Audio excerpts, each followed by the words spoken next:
नमस्कार, मैं हूं सुधीर चौधरी और डीएनए में आपका स्वागत है। क्या हमारा देश चोरी और सीना जोरी करने वालों का देश बन चुका है? ये एक चुभने वाला सवाल है, क्योंकि देश की राजधानी दिल्ली के एक गांव में बिजली चोरी करने वाले लोगों की वजह से एक इंजीनियर की मौत हो गई। ये इंजीनियर बिजली चोरी को रोकने के लिए अपनी टीम के साथ उस गांव में गया था, लेकिन आरोप है कि वहां रहने वाले बिजली चोरों की वजह से वो इस गांव से जिंदा वापस लौट नहीं पाया। सुनने में यह खबर आपको बहुत छोटी लग रही होगी, लेकिन इसे देखकर आपको पता चलेगा कि भारत के बहुत सारे लोगों में नैतिकता की मात्रा कितनी कम होती जा रही है। भारत को बिजली चोरी की वजह से हर साल 1 लाख करोड़ रुपए से ज्यादा का नुकसान होता है, और यह सिर्फ इसलिए होता है क्योंकि लोग बेहिचक बिजली की चोरी करते हैं, और इसके बाद अगर कोई उन्हें रोकने की कोशिश करे, कोई उनसे बिजली का बिल मांग ले, तो वो सीनाजोरी करते हैं, गुंडागर्दी करते हैं, और जरूरत पड़े तो बिजली विभाग के इंजीनियर को मौत के मुंह में झोंक देते हैं। बिजली चोरी को रोकते हुए अपनी जान गंवाने वाले इंजीनियर के लिए किसी बुद्धिजीवी या पत्रकार ने अब तक कोई प्रदर्शन नहीं किया है, कोई सड़कों पर नहीं उतरा है। इस इंजीनियर की जाति और इस इंजीनियर के धर्म का बखान करते हुए किसी अखबार में कोई हेडलाइन नहीं छापी गई है, क्योंकि बुद्धिजीवियों और पत्रकारों को इससे कोई फर्क नहीं पड़ता। लेकिन हमें लगता है कि जब देश के लोगों की नैतिकता पर ऐसे सवाल उठने लगे, तो ऐसी खबरों को नजरअंदाज नहीं किया जा सकता। एक देश में एक ही संविधान होता है और एक ही ध्वज होता है। सवाल यह है कि क्या हमारे देश को किसी और झंडे की जरूरत है? क्या भारत के किसी राज्य को अपने अलग झंडे की मांग करनी चाहिए? आज इन सवालों का विश्लेषण करना इसलिए जरूरी है क्योंकि कर्नाटक की कांग्रेस सरकार अपने राज्य के लिए एक अलग झंडा चाहती है। कर्नाटक के झंडे का डिजाइन और रंग रूप तय करने के लिए एक 9 सदस्यीय कमेटी भी गठित कर दी गई है। अगर कर्नाटक का झंडा वजूद में आता है, तो आजाद भारत के इतिहास में जम्मू और कश्मीर के बाद कर्नाटक दूसरा ऐसा राज्य होगा जहां अपना अलग झंडा होगा। यह भारत की एकता और अखंडता को प्रभावित करने वाली खबर आज जरूर करेंगे। इसके बाद हम आपको चीन की नई धमकी के बारे में बताएंगे। चीन के सरकारी अखबार ग्लोबल टाइम्स में सिक्किम के डोकलाम को लेकर सीधे सीधे भारत को युद्ध की धमकी दी गई है। चीन ने कहा है कि अगर भारत टकराव की स्थिति बनाए रखता है, तो उसे पूरी LAC यानी लाइन ऑफ एक्चुअल कंट्रोल पर चीन से मुकाबला करना होगा, यानी युद्ध करना होगा। इस बीच चीन ने तिब्बत में 11 घंटों तक युद्ध अभ्यास भी किया है, जिसका वीडियो हमारे पास आ चुका है। हम इस पूरी स्थिति का एक गहरा विश्लेषण करेंगे।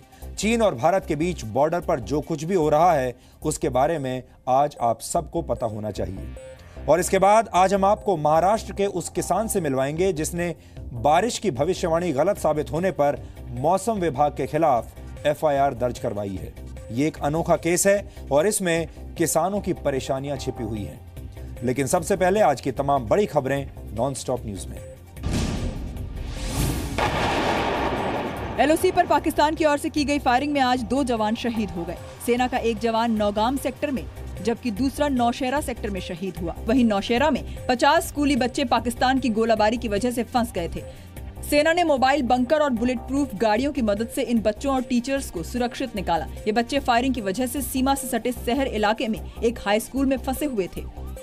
स्कूल में गोले गिरे। अभी आप देख रहे हैं कि उनका लेंटर टूट गया। बच्चों, इनफैक्ट इस BP बंकर गाड़ी के ऊपर भी 3 गोले गिरे हैं। उसके बावजूद भी, इतनी कठिनाइयों में भी, मैं इनको मुबारकबाद देना चाहता हूं कि इन्होंने बड़ी मुश्किल से इन बच्चों को सेफली लेके आए हैं, शहर से रेस्क्यू किया। इससे पहले कदाली में एक प्राइमरी स्कूल में भी 12 बच्चों को सुरक्षित निकाला गया। सेना ने कल अनंतनाग में लश्कर के जिन 3 आतंकियों को मार गिराया था, उनमें से 2 अमरनाथ यात्रियों पर हमले में शामिल थे। 3 लश्कर तोयबा के ड्रेडेड टेररिस्ट थे, वो एलिमिनेट किए गए। पुलिस रिकॉर्ड्स के हिसाब से कि जो अमरनाथ यात्रा पे अटैक हुआ था, उसमें इन टेररिस्ट का भी हाथ था। सेना ने आज गुरेज सेक्टर में LOC पर घुसपैठ की कोशिश कर रहे 2 आतंकियों को मार गिराया। इलाके में अभी आतंकियों की तलाश जारी है। विदेश सचिव S जयशंकर ने कहा है कि डोकलाम मसले पर चीन असामान्य तरीके से आक्रामक हो रहा है। एक संसदीय समिति को S जयशंकर ने बताया कि भारत कूटनीतिक रास्ते से तनाव घटाने की कोशिश में लगा है। विदेश मामलों की संसदीय समिति के एक सदस्य के मुताबिक विदेश सचिव ने कहीं भी ये नहीं कहा कि भारत चीन सीमा पर युद्ध जैसे हालात हैं। बीजेपी ने कांग्रेस उपाध्यक्ष राहुल गांधी की चीन के एम्बेसडर से मुलाकात की एक तस्वीर पर सवाल उठाए हैं। तस्वीर में राहुल के साथ उनकी बहन प्रियंका वाड्रा और प्रियंका के पति रॉबर्ट वाड्रा भी दिख रहे हैं। राहुल ने कुछ दिन पहले चीन के एम्बेसडर लू झाहुई से मुलाकात की थी। चीन के साथ भारत के सीमा विवाद के बीच राहुल ने ये मुलाकात की थी। पहले तो कांग्रेस ने राहुल और चीन की मुलाकात से इनकार किया था, लेकिन फिर बाद में राहुल ने खुद माना कि उन्होंने मुलाकात की है। हालांकि चीन के राजदूत के साथ राहुल की ये तस्वीर कब की है इसका पता नहीं चल पाया है। कांग्रेस का इस पर कोई बयान नहीं आया। कर्नाटक के अलग झंडे को लेकर राज्य की सिद्धरामैया सरकार विवादों में घिर गई है। बीजेपी ने इस मामले में कांग्रेस के केंद्रीय नेतृत्व से जवाब मांगा है, जबकि शिवसेना ने राज्य सरकार को बर्खास्त करने की मांग की है। सोनिया जी, राहुल जी और इंडियन नेशनल कांग्रेस इस विषय में क्या राय रखती है, यह राय हम सोनिया जी और राहुल जी से जानना चाहते हैं। हम प्रधानमंत्री से ये अपील करेंगे कि ऐसी मांग करने वाले राज्य में सरकार बर्खास्त करे। कर्नाटक कांग्रेस के प्रभारी केसी वेणुगोपाल भी सरकार के फैसले से खुश नहीं है। We have only one national flag. How can be a second national flag? Jammu Kashmir is an exception state. Karnataka can't it. I will talk to the chief minister and will seek the exact details. लेकिन मुख्यमंत्री सिद्धरामैया ने अपने फैसले का बचाव किया है। Is there any provision in the constitution which is prohibiting a state to have its own flag? Any provision in the constitution? 6 जून को कर्नाटक सरकार ने 9 सदस्यों की एक कमेटी बनाई थी जो राज्य के लिए अलग झंडे पर रिपोर्ट देगी। हालांकि केंद्रीय गृह मंत्रालय का कहना है कि भारत में एक ही झंडा रहेगा। उपराष्ट्रपति पद के लिए एनडीए के उम्मीदवार वेंकैया नायडू और यूपीए उम्मीदवार गोपाल कृष्ण गांधी ने अपना नामांकन दाखिल किया। नायडू के नामांकन के वक्त प्रधानमंत्री नरेंद्र मोदी, बीजेपी अध्यक्ष अमित शाह और आडवाणी जैसे बीजेपी के बड़े नेता मौजूद थे, जबकि गोपाल कृष्ण गांधी के नामांकन में कांग्रेस अध्यक्ष सोनिया गांधी, पूर्व पीएम मनमोहन सिंह समेत कई विपक्षी दलों के नेता मौजूद थे। I have personally conveyed to Prime Minister and sent a letter also yesterday night itself, continuing as member of Parliament because there is a voting also. मैं एक सामान्य नागरिक और मैं उस नागरिक के प्रतिनिधित्व के लिए आगे आया हूँ। वेंकैया नायडू के इस्तीफे के बाद सूचना और प्रसारण मंत्रालय की जिम्मेदारी कपड़ा मंत्री स्मृति ईरानी को दी गई है। स्मृति ईरानी ने आज अपने नए मंत्रालय का कार्यभार ग्रहण किया। इस दौरान सूचना और प्रसारण राज्य मंत्री राज्यवर्धन सिंह राठौर भी मौजूद थे। पीएम ने वेंकैया नायडू के जिम्मे रहा शहरी विकास मंत्रालय सामाजिक न्याय एवं अधिकारिता मंत्री नरेंद्र सिंह तोमर को सौंपा है। वेंकैया नायडू ने उपराष्ट्रपति पद का उम्मीदवार बनने के बाद मंत्री पद से इस्तीफा दे दिया था। बीएसपी अध्यक्ष मायावती ने राज्यसभा की सदस्यता से इस्तीफा दे दिया है। मायावती ने राज्यसभा के सभापति हामिद अंसारी से मुलाकात कर उन्हें अपना इस्तीफा सौंपा। मायावती ने राज्यसभा में अपने इस्तीफे का ऐलान किया था। वो यूपी के सहारनपुर में दलित विरोधी हिंसा को लेकर उपसभापति पीजे कुरियन की रोक-टोक से नाराज थी।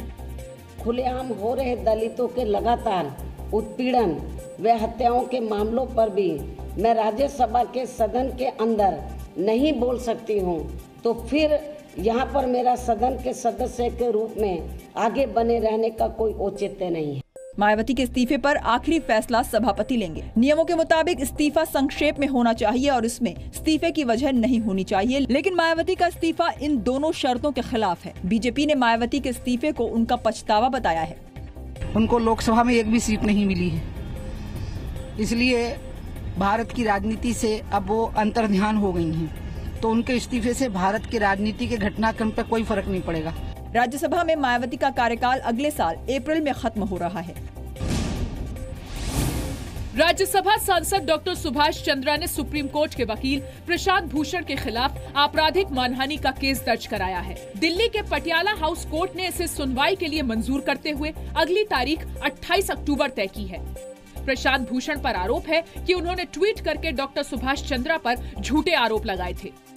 इसमें अगली सुनवाई पर जो है सुभाष जी के जो एविडेंस रिकॉर्ड की जाएगी और उसके बाद कोर्ट प्रशांत भूषण जी को सम्मन करना है नहीं करना इस बात पे फैसला लेगी। जम्मू कश्मीर के बांदीपुरा में एनकाउंटर में एक आतंकी को मार गिराने वाले कमांडेंट चेतन चीता और श्रीनगर आतंकी हमले में शहीद कमांडेंट प्रमोद कुमार का नाम सीआरपीएफ ने अशोक चक्र के लिए भेजा है। 45 साल के चेतन चीता 14 फरवरी 2017 को जम्मू कश्मीर के बांदीपुरा में गंभीर रूप से घायल हो गए थे। एनकाउंटर में 3 सुरक्षाकर्मी शहीद हुए थे, जबकि लश्कर-ए-तैयबा का एक आतंकी मारा गया था। शहीद प्रमोद कुमार श्रीनगर के नौहट्टा सेक्टर में आतंकी हमले में शहीद हो गए थे। 26 जनवरी 2016 को कमांडेंट प्रमोद कुमार ने सुबह तिरंगा झंडा फहराया और साथियों को संबोधित किया, जिसके करीब 1 घंटे बाद ही आतंकी हमले में वो शहीद हो गए। अशोक चक्र शांति काल में वीरता के लिए दिया जाने वाला सर्वोच्च सम्मान है। केंद्र सरकार ने सभी राज्यों को गौरक्षा के नाम पर गुंडागर्दी करने वाले लोगों पर एफआईआर दर्ज करने को कहा है। लोकसभा में गृह राज्य मंत्री हंसराज अहीर ने ये जानकारी दी। अहीर ने कहा कि किसी के जीवन और संपत्ति की रक्षा करना राज्यों की जिम्मेदारी है। अहीर ने ये भी कहा कि पशु व्यापारियों, बीफ खाने वालों, मुसलमानों और दलितों पर हमले जैसी घटनाओं से निपटने की मुख्य जिम्मेदारी राज्य सरकारों की है। सरकार इस बारे में सभी राज्यों और केंद्र शासित प्रदेशों को एडवाइजरी भी जारी कर चुकी है। रविवार को सर्वदलीय बैठक में पीएम मोदी ने गौरक्षा के नाम पर हिंसा फैलाने वालों पर सख्त कार्रवाई की बात कही थी। मुंबई एयरपोर्ट से सोमवार को गिरफ्तार लश्कर आतंकी सलीम खान से पूछताछ में बड़ा खुलासा हुआ है। सूत्रों के मुताबिक सलीम खान लश्कर की फाइनेंस टीम का हिस्सा था और कश्मीर में पत्थरबाजों को हवाला के जरिए फंडिंग में भी इसकी बड़ी भूमिका थी। यूपी एटीएस और महाराष्ट्र पुलिस सलीम खान से पूछताछ कर रही है। सूत्रों के मुताबिक पत्थरबाजों को दी जाने वाली रकम पाकिस्तान से दुबई में हवाला के जरिए सलीम खान तक पहुंचाई जाती थी। सलीम खान मुंबई के हवाला ऑपरेटर से मुंबई और यूपी में अपने स्लीपर सेल और आईएसआई एजेंट को पेमेंट करवाता था। आईएसआई एजेंट कश्मीर मॉड्यूल को पैसा पहुंचाते थे, जिसका इस्तेमाल कश्मीर में नौजवानों को पत्थरबाजी के लिए उकसाने के लिए होता था। सलीम खान ने यूपी के फैजाबाद से पकड़े गए आईएसआई एजेंट आफ्ताब को भी हवाला के अपने इसी नेटवर्क के जरिए फाइनेंस किया था।